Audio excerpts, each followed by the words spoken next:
I have to be jealous of him if he can jail somebody and accompany the Black Maria and mock the person. That's a high level position in Nigeria.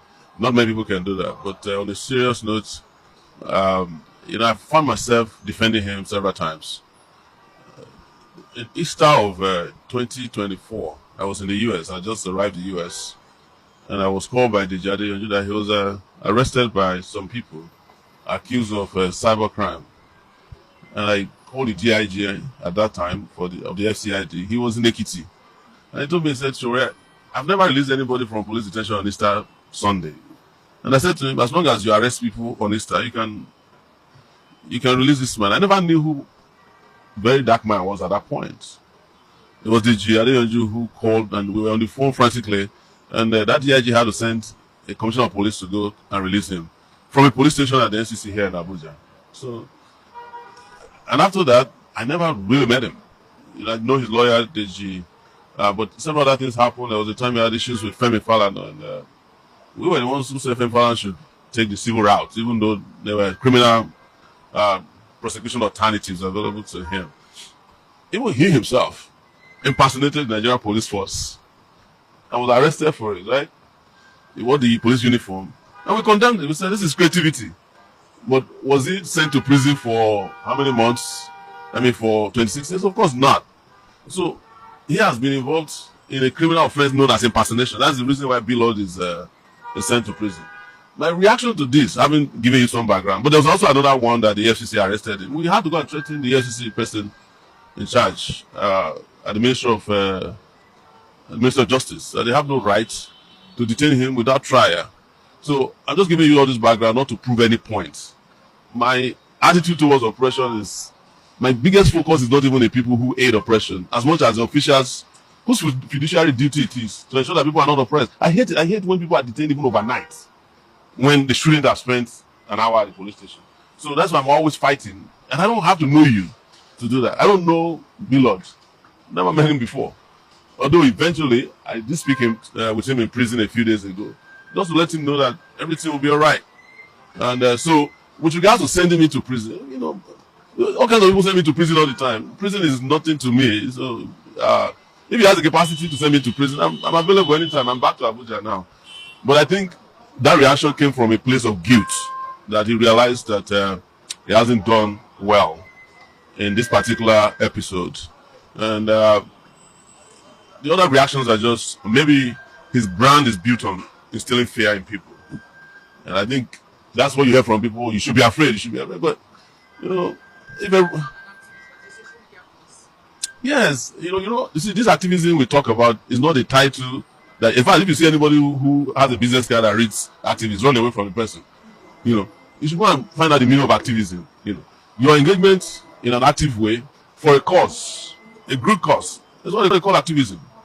It doesn't have to mean that you wear the berets or you wear khaki, So I don't have to. I've said it before. It's up to society to define who they say as an activist. Some people say I'm an activist. Some people say Sowore is not an activist. It doesn't give me any concern or worry. So, but the focus, like I said, is for us to see that justice is done. And justice in this particular case is that BLord should never have been sent to Kuje prison.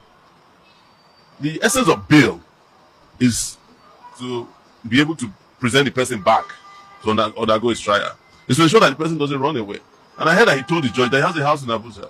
Please, let me go. He didn't take it serious at first, but they had it planned for him. That's what is painful for me. The Nigerian police and the prosecutor for Nigerian police, they had it planned out because they do it to me. That's why they made sure that his arraignment was done very close to a public holiday. And you know that judges are also going on a short vacation till April 13. So at the end of the day, cumulatively, they would have succeeded in extracting punishment for an offense that they know will not go anywhere. The offense is not good. There's no trial that will send BLord to. Not what has happened. If you look at even their charges, one of the most ridiculous, they accuse BLord of violation of the copyright of Ratel. You must be able to present that you have from the World Copyright Organization that you have copyrighted the head of that animal they call Ratel. And I'm sure if you find out, they are not the owner. I don't think they even registered, So copyright is different from company registration. If you want to copyright an idea or you want to patent an idea, it's a whole different registration. Sometimes it takes years for it to do it. So how can you then charge somebody and send them to prison for copyright of something that is out there? Rattle is not even related to VeryDarkMan. It's an animal. So it's just like you say you are the copyright owner of my head. No, I said they are not. That's why I said they are not related. You understand? Rattle is an animal, you know. So it's not. They are not related. So you can't claim that you own the head of an animal, the picture of an animal, except you go to the World Copyright Organization to copyright. And if you get there, you'll be surprised that other people have copyrighted. You know, but there are certain things that you also can't copyright because you don't own them. You know, it's not like you say that you are the copyright owner of clouds. That nobody can pass through clouds, so no plane can fly through your clouds. Is that possible? Or you are the copyright owner of oxygen? Those are explanations that people need to hear. But I want to state it very clearly that my reaction has nothing to do with him. My reaction is to the foolish people in the police force. You know, who did this, and those are my focus. That's why I'm upset that the police know what they did is not right, and they should never have done it in the first place. And I mean it that even if tomorrow, as he continues to do, you know, to ply his trade, they come after him, I'll say if it is unjust, I'll say fight for him.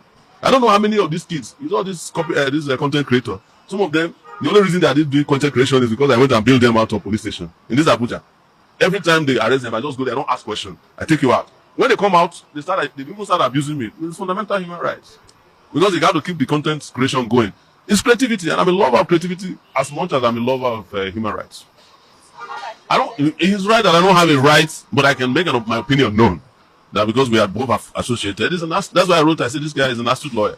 This is a lawyer that the judge asked to kneel down in the court, and we all resisted it. All of you know Masha. You know, he's a very, very rugged human being. But there are times that we take these very difficult positions and we make them public. Like I mentioned to you earlier, when Femi Falana was having issues with VeryDarkMan, we were saying to him, sir, you can't be upset. You know, it's your child. So, and if we have to do anything, let's go the civil route. I'm sure he couldn't have been happy with us because Falana, for instance, is like my father. You know, I've known him since 1992. He's defending me till today for free, pro bono. So, can I order Marshall to defend whomever? No. In fact, lawyers have a right to defend whomever they want. It's called the cab rank rule. A lawyer can defend an activist, and the next day is defending an armed robber. Is that right?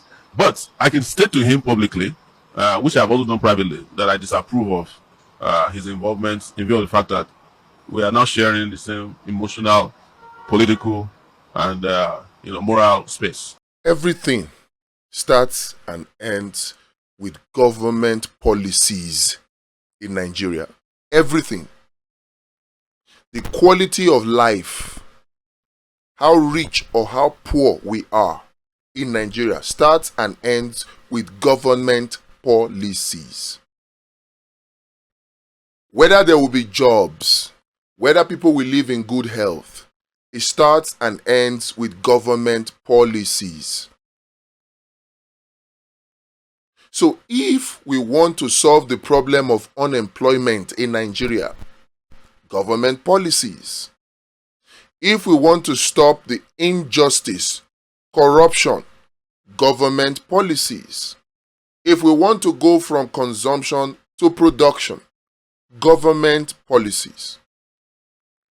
I am personally sad when I see people blame the devil for the problems that they have in their lives and then hope that God is the solution when actually government policy is responsible for such problems, and only government policies can solve those problems for them.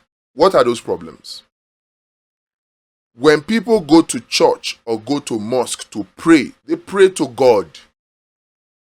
They pray to God for safety because there's so much insecurity in Nigeria today. They pray to God for a job, for employment, because there's so much joblessness and unemployment. They pray to God for health, because there's so much ill health, so much sickness in Nigeria today. They pray to God for wealth, for money, for riches because there's so much poverty in Nigeria today. And it saddens me because we blame the devil for the sickness, we blame the devil for the poverty, we blame the devil for unemployment, we blame the devil for everything. Somebody wants to travel from Abuja to the east, Lagos to Abuja. They are afraid to travel by road. So when they have no choice, they cannot buy flight ticket.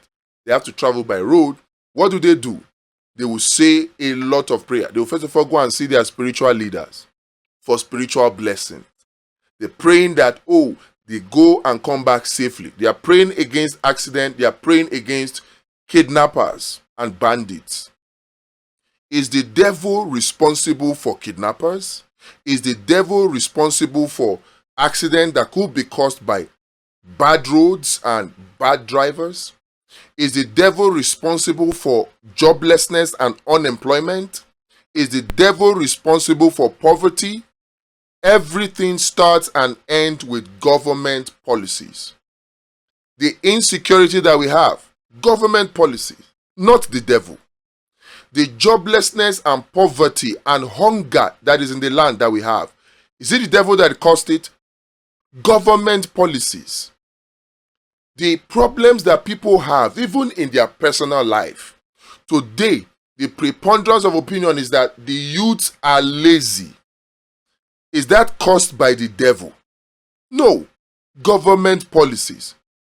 Somebody asked me the other time, how can I say government policy is responsible for the laziness of the youths?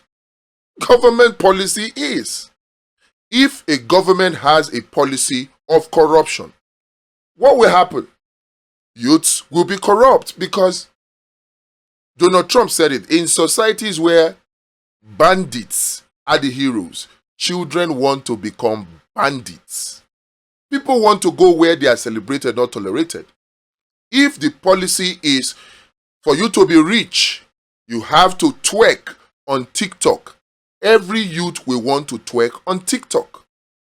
If the policy is social media is there for distraction, youth will be distracted.